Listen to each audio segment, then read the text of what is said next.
Hi everybody, this is Amos, and this video is going to be about why you need to get into your local community to get your business running off the ground. So, Epiphany is a brand new clothing company. It's September 4th. They purchased Honey and Lace 9 months ago. I should say it's September 4th, 2018. They purchased Honey and Lace 9 months ago.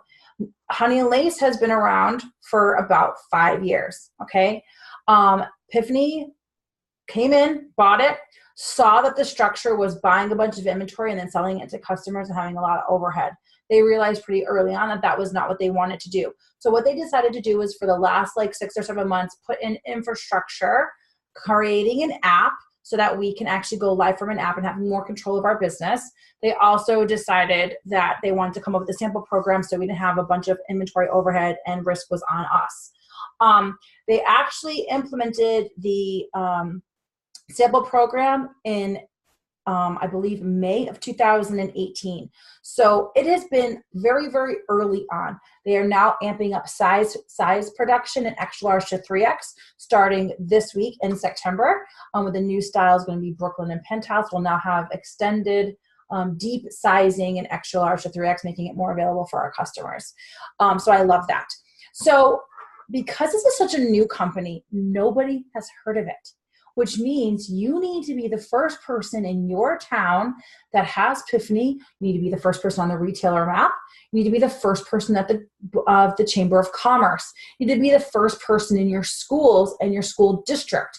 You need to be the first person that hits up the churches and the library and the public works office, because there's always some part of the community that needs additional funds, whether it's books, pencils, backpacks, helping a family who had a fire in their house, somebody in the church.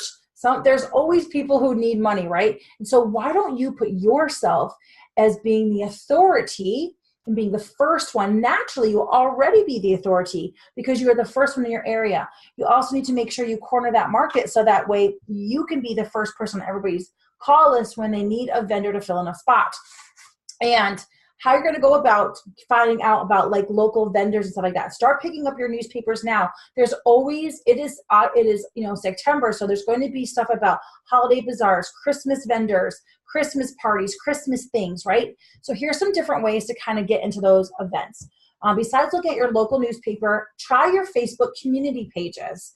If you look in the community pages and let's say you search the words holiday, fair, vendor, craft, bazaar, right? And you go back 2 years, you could literally look back and see where some of these places are and start calling them.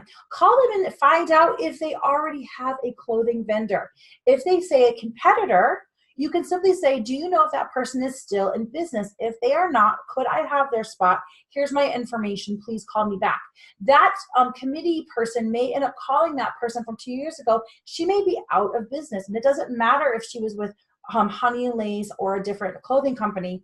There may be a spot. They're looking for a clothing vendor. It's going to be you.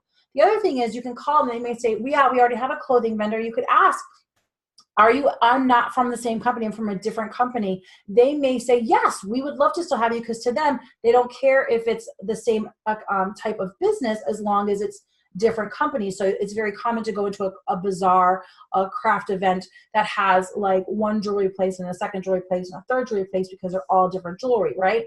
So try looking in through your community pages. Again, you're going to your the Chamber of Commerce is going to get you networking with other local businesses. If you choose to carry some samples in your house, you can literally hook up with a bar, a hairdresser, a nail salon, a restaurant, and they're always looking to get new customers in. They're always looking for something to draw. You could say something like, I'd love to create a ladies' night with you. I'll bring the merchandise. If we can advertise together, it could be something extra, and they might be willing to work with you, and then they're opening up their customer base to you because you're the draw for their customers to come in on a Tuesday night. So don't be afraid to get out into your community. It is pivotal to your business that you are in your community making these face-to-face connections, because you want to be the person that they go to, and you never know when one door opens, you don't know when that person walks through that door to see you, you don't know that could be your next customer. That could be your next team person. That could be the next person that connects you to another person that you would have never known. So getting out to your community is super, super crucial. Another way to do it, if you don't really want to carry a bunch of inventory, you don't really want to go to places, right? But you want to be a part of the community. Another thing you could do is when you're looking at these holiday events, these vendor events and things like that, you could find out if they're offering door prizes.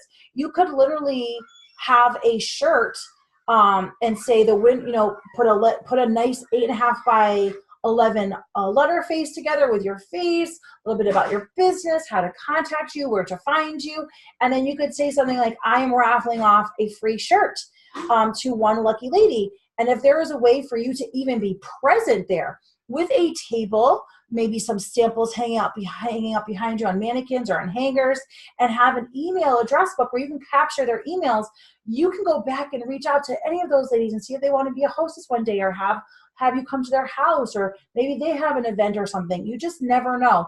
And you could literally, without having any inventory or just very minimal, just a few pieces, you could sit there, connect to people, and be willing to grab their information and raffle off a shirt. What's the cost of a Monrovia? It is literally just wholesale. You sell it for $25. $25 is a minimum price to pay for all the contacts that you're going to get in your book. So it is pivotal to getting into your community and looking at these different places to put your name in. So let me know what you think about that. If you have any ideas different than I've mentioned, please put them below the video, because we're all here to learn and grow and make our businesses successful. Thanks for watching.